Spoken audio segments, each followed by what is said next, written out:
आज हम एक सिने प्ले का फेस्टिवल कर रहे हैं। सिने प्ले एक नए जॉनर का सिनेमा है जो थिएटर और सिनेमा को मिला के एक तीसरी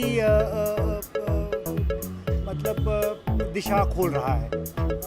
तो ये ना थिएटर है ना सिनेमा है, कोई बीच का रास्ता है और इस माध्यम से हम चाहते हैं कि जितने भी इंडिया के प्लेज हैं वो ज़्यादातर लोगों तक पहुँचे, वो सिने प्ले के द्वारा समझ सकें कि थिएटर में कितनी गहराई है और कितना एंटरटेनमेंट है। और हम चाहते हैं कि और लोग थिएटर को अपनाएं, क्योंकि थिएटर जो है वो धीरे धीरे मरता जा रहा है और लोग टीवी सीरियल और सिनेमा में ही रुचि रख रहे हैं। तो हम चाहते हैं कि थिएटर की भी रुचि हम थोड़ा उभारें। जी, तो इस नए रूप का नाम है सिने प्ले।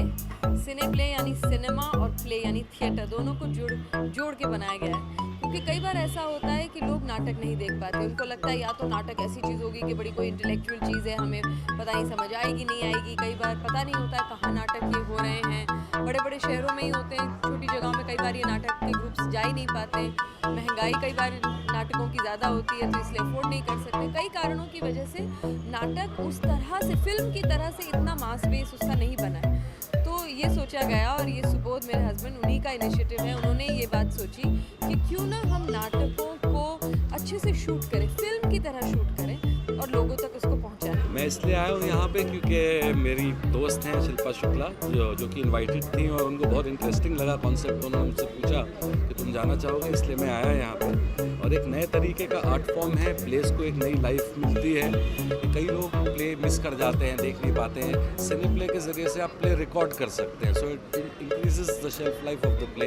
एक्सेसिबिलिटी बढ़ जाती है, आप इंटरनेट पे उसको दिखा सकते हैं, आप DVDs निकाल सकते हैं। तो wonderful, I think it's wonderful for the medium theatre. मैंने अभी 12 साल बाद अपना सोलो परफॉर्मेंस ओपन किया 22 तारीख को, और मुझे लगता है कि मुश्किल बिल्कुल भी नहीं है। मुझे ऐसा लगता है कि बहुत ऑडियंस है, क्योंकि थिएटर में वो बड़ा चेंज ऑफ हार्ट का पावर है और थिएटर की ऑडियंस बंदी है और वो एक बार आ जाती है तो उसे फिर चस्का लग जाता है। तो वो बस चस्का लगाने वाली बात है और उसके लिए हमें अपनी मेहनत करते रहना चाहिए, प्लेस करते रहने चाहिए।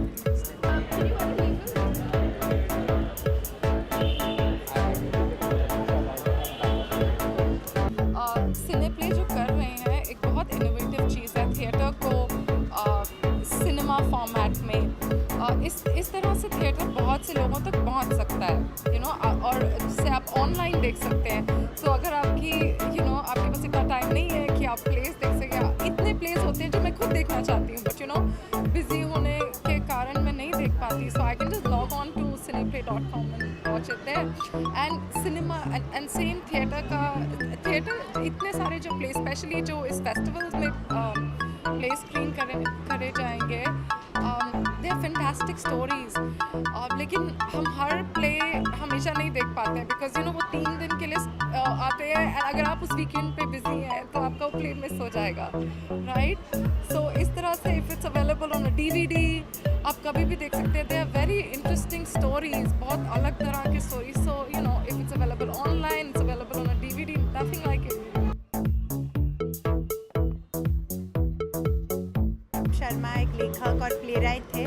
3 साल पहले बहुत सैडली गुजर गए, बट मैं तो बचपन से प्लेज और थिएटर में बहुत इंटरेस्टेड थी, क्योंकि मेरे पिताजी तो एक प्लेराइट थे। तो आई थिंक ये तो एक बहुत अच्छा चीज़ है, क्योंकि प्लेज एक बहुत स्पेशल मीडियम है।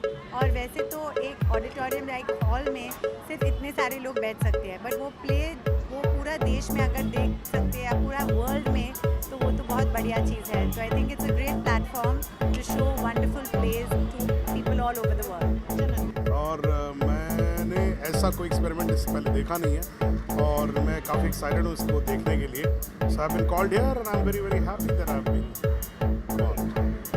अभी मेरी आने वाली फिल्मों में आपको सुधीर मिश्रा की और देवदास और प्रकाश झा प्रोडक्शंस की फ्रॉड सैयां देखने को मिलेगी। उसके अलावा कौन कितने में पानी में एक फिल्म है जिसको डायरेक्ट किया है नील माधव पांडा ने, जिन्होंने आम कलाम बनाई थी। इसके अलावा जग्गा जासूस और एक और फिल्म है जिसके बारे में बता इसलिए नहीं सकता क्योंकि मैंने अभी तक कॉन्ट्रैक्ट साइन नहीं किया।